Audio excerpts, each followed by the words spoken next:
মনে মনে ভাবলেন, গোপীগণ তো আমাকে চরণ ধুলি দেবে না, কেননা আমি তো কৃষ্ণের দূত হয়ে এসেছি। তারা আমাকে শত্রু মনে করে ব্রজ থেকে তাড়িয়ে দেবে। তাই তো উদ্ধব মহারাজ সেদিন মনে মনে একটু সংকল্প করলেন যে আমি শুনেছি যে যে ভাবনা নিয়ে দেহ ত্যাগ করে পরজন্মে সেই ভাবযোগ্য দেহই লাভ করে। আমি উদ্ধব, আমি এই সংকল্প করলাম, এই উদ্ধব জন্ম যেদিন আমার শেষ হয়ে যাবে, আমি যেন পরজন্মে গিয়ে ওই বৃন্দাবনের পথে যেন গুল্মলতা হয়ে আমি জন্ম নিতে পারি। আমি যদি বৃন্দাবনের পথে গুল্মলতা হতে পারি, তাহলে যেদিন ব্রজের ব্রজগোপীগণ গোবিন্দের বংশীর ধ্বনি শ্রবণ করে জ্ঞান শূন্য হয়ে পাগলিনী হয়ে ছুটে যাবে, আমি উদ্ধব গুল্মলতা হয়ে পথে পড়ে আছি, গোপীগণ সেটা জানতে না পেরে আমার উপর দিয়ে শ্রীচরণ অর্পণ করিতে করিতে চলে যাবে। সেই দিন ব্রজগোপীর চরণ ধুলি পেয়ে এই জন্ম আমার ধন্য হবে। জন্ম আমার ধন্য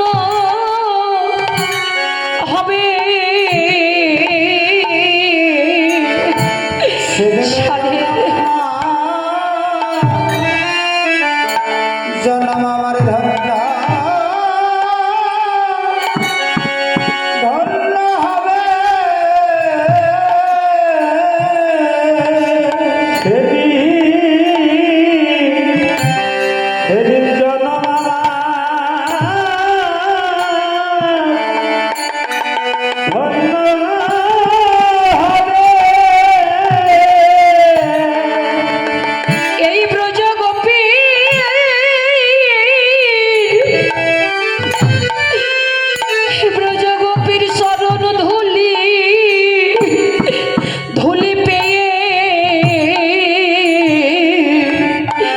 সেদিন এই জন্ম আমার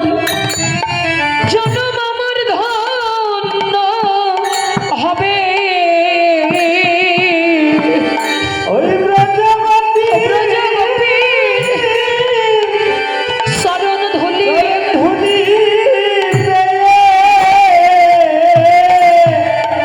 সাধের জন্য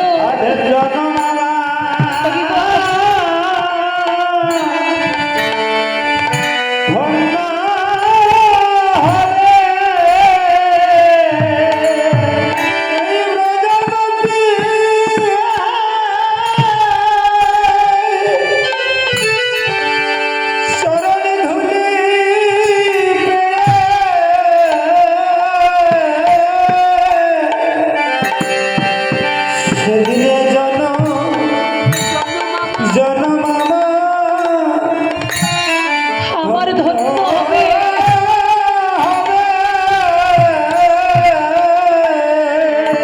এই ব্রজগোপী শরণ ধুলি পেয়ে সাধের জন্ম আমার ধন্য হবে।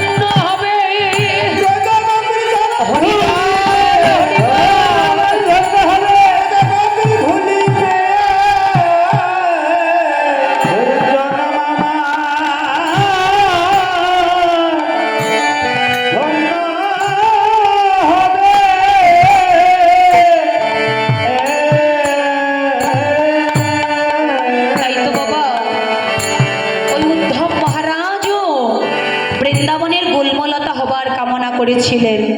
শুধু তাই নয় বাবা, প্রভু জগৎবন্ধু সুন্দর বলেছেন, বিধি যদি গুল্মলতা করি তোরে কুঞ্জ বনে, সাজিতাম ব্রজগোপীর পদরজ আভরণে। বিধি যদি আমায় কুঞ্জবনে গুল্মলতা করে দিত, আমিও ব্রজগোপীর চরণ ধুলি পেতাম। তাই তো আর মানবে কিং করসি, এ জগতে পশু কারা বাবা? মানবে কিং করসি, পশুকে এই জগতে আমার মতো কৃষ্ণ বহির মুখী যারা সাধের মানব কুলে জন্ম পেয়ে কোনোদিন কৃষ্ণ বলে কাঁদলাম না, কোনোদিন কৃষ্ণ বলে নয়নে জল ঝরল না। এমন ভক্ত সঙ্গ বৈষ্ণব সঙ্গ হলো না। কৃষ্ণ বহির্মুখে যে জন সেই জনই পশুর সমতুল্য। বৃন্দাবনের গাভীবৎস তারা কখনোই পশু নয়। তাই তো শ্রীরাম সখা কানাইয়ের কথা শুনে কানাইকে বলছে, ও কানাই, তোর কাছেও আমাদের একটি মিনতি রে ভাই।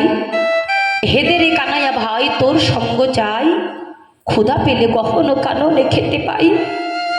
মরিলে না মরি কত আপদ ওই রাই, জন্মে জন্মে পাই যেন তোমা হেন ভাই। ও কানাই, এ জন্মে যেমন তোর সঙ্গ পেয়েছি, শুধু এ জন্মে নয় রে, জগতে যতবার আসি আর যাই না কেন, যে কুলে জন্ম হোক না কেন, জন্মে জন্মে তোর সঙ্গ যেন করিতে পারি।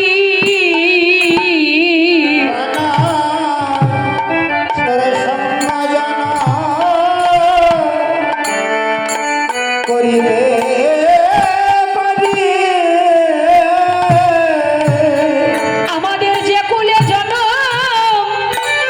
হোক না কেন, তোর সঙ্গ যেন করিতে পারি।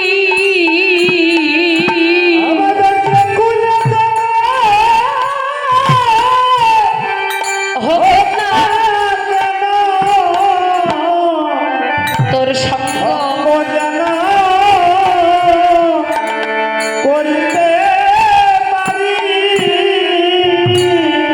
আমাদের সঙ্গ ছাড়া করিস না ভাই। আমাদের সঙ্গ ছাড়া করিস না ভাই। তোর শরণে মোদের মোদের এই বিনতি, আমাদের সঙ্গ ছাড়া করিস না ভাই। তোর চরণে এই বিনতি আমাদের সঙ্গ আমাদের সঙ্গ ছাড়া করিস না ভাই। এ জনমে নয়, প্রতি জনমে জনমে তোর সঙ্গ যেন করিতে পারি। হরি বল, হরি বল। সঙ্গ যেন করতে পারি, জন্মে নাই জন্মে জন্মে। কানাই তোর সঙ্গ না করতে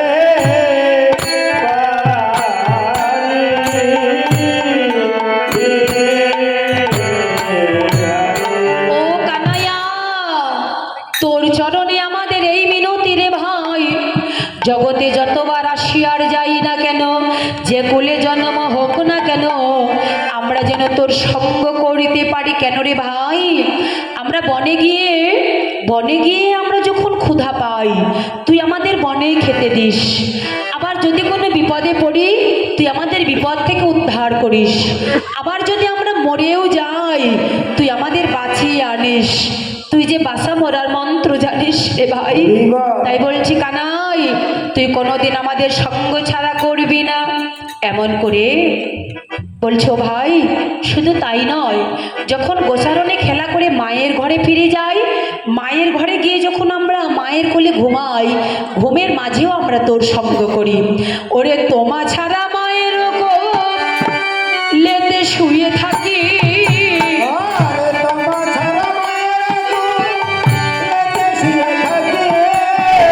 ঘুমাইতে ঘুমাইতে কানাই কানাই বলে ডাকি।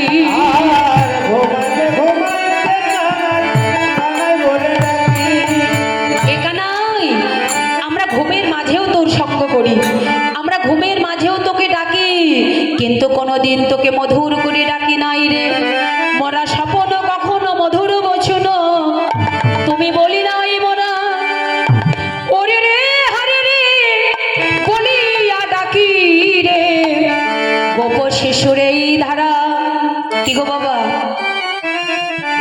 রাখালগণ বলছে, কানাই আমরা তোকে কখনো সম্মান করে ডাকি না।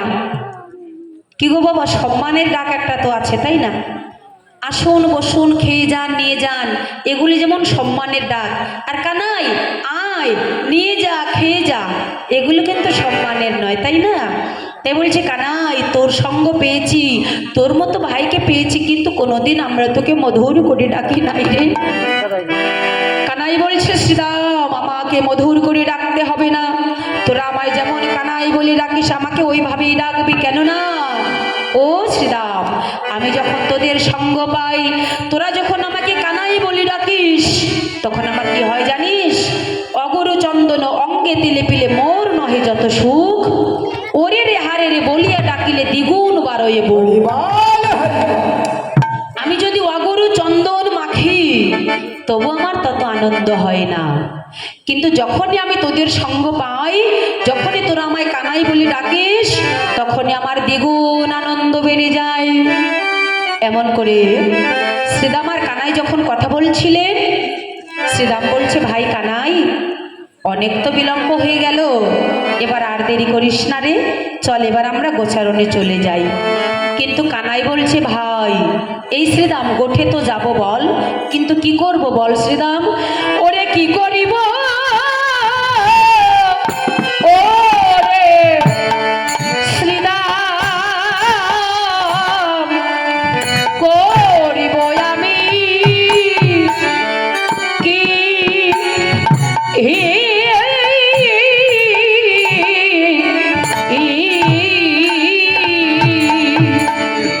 ওরে কি করিব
যেদিন মাস্তন কেটে সেবা দিয়েছিল,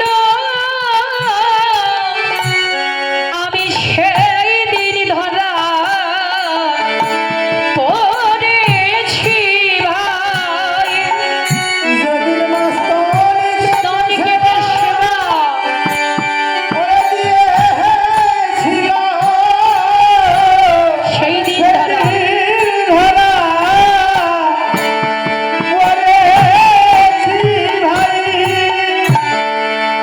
যেদিন স্তন কেটে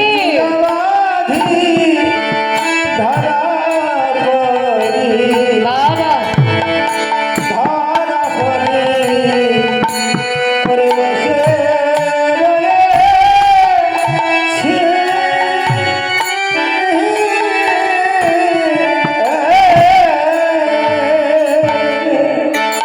এ যুগের কথা নয় কিন্তু বাবা, সেই সত্য যুগের কথা, যেদিন মা ধরা দেবী স্তন কেটে মুদির দোকানে বন্ধ করে তণ্ডুল এনে অতিথি রূপে আমার নারায়ণের সেবা দিয়েছিলেন। বলছে আমি সেই দিন থেকে মায়ের কাছে ধরা পড়েছি, সেদিন কথা দিয়েছিলেন, আমি সেই দিন থেকে মায়ের বাৎসল্য প্রেমে ধরা পড়েছি, মাকে না বলে বলে আমি কিছুতেই গোঠে যাব না। আমার মা আমায় কত ভালোবাসে রে, তোরা জানিস না। আমি যদি মাকে না বলে গোঠে যাই, আমার মায়ের কি দশা হবে জানিস? ওরে মায়ে না বলিয়া আমি যদি যাই গোঠে, মায়ের বলে আমি বাবা যদি যাই উঠে, আর মরিবে আমার মা পড়িব সংকটে। মরিবে আমার মা, করিব সংকটে। আমার মা তো প্রাণে বাসিবে না ভাই, মা তো প্রাণে রাখবে না ভাই, আমার বদন দর্শনে মা তো প্রাণে বাসিবে না ভাই। আমার বদন দর্শনে মা তো প্রাণে রাখবে না ও ভাই। মরিবে আমার মা পড়িব সংকটে। মরিবে আমার মা ভাই, করিব সংকটে। ওরে একদিন লবণী খাইয়া ছিলাম লুকাইয়া,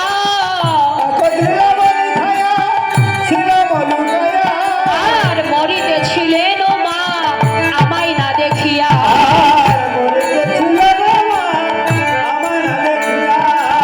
শ্রীরাম, আমি যদি মাকে না বলে গোঠে যাই, আমার মা প্রাণে বাসবে না রে ভাই।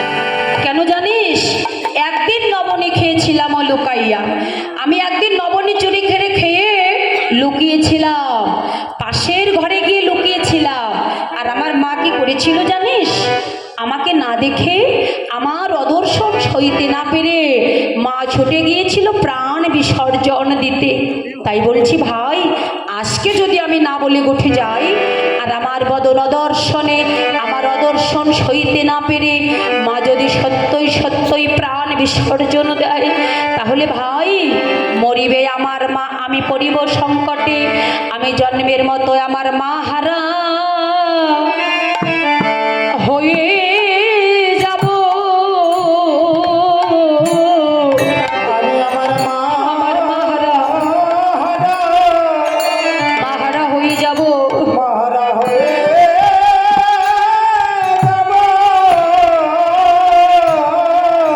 জগতে আমার মা বলার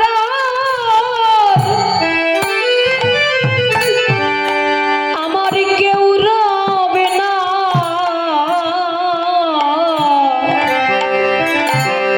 আমি মা হারা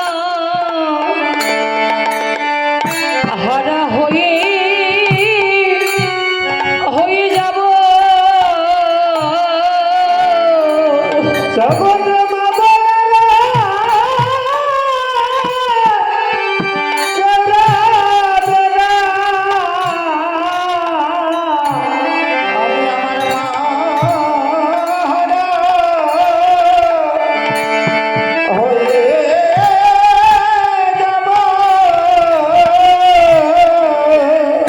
ওরে মায়ের মতো বান্ধব আর জগতে কে বা আছে? জগতে মায়ের মতো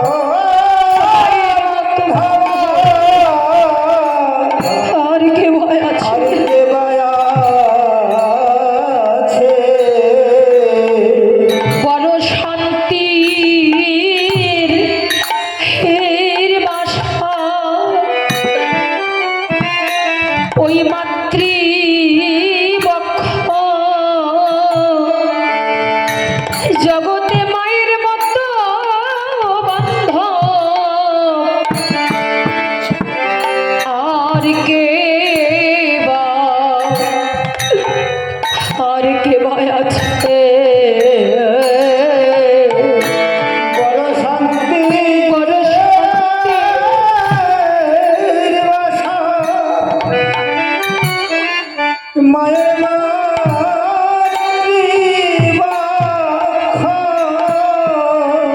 মায়ের মতো বান্ধব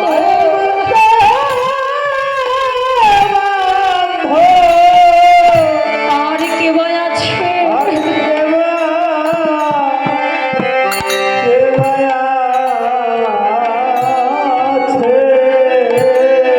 ওরে ভাই, আমি যে জন্মের মতো মা হারা হয়ে যাব রে। মায়ের মতো আপন বান্ধব আর কে আছে বল? ভাই বলো আর বান্ধব বলো, মাসি বলো আর পিসি বলো, মায়ের মতো জগতে আপন বান্ধব আর কেউ হয় না রে। ওরে ভাই, মা হারানোর যে কত ব্যথা, যারা জন্মের মতো মায়ের ভালোবাসা থেকে বঞ্চিত হয়েছে, ওরে ভাই যারা মা হারিয়েছে, জগতে যারা হারিয়েছে, কেবল তারা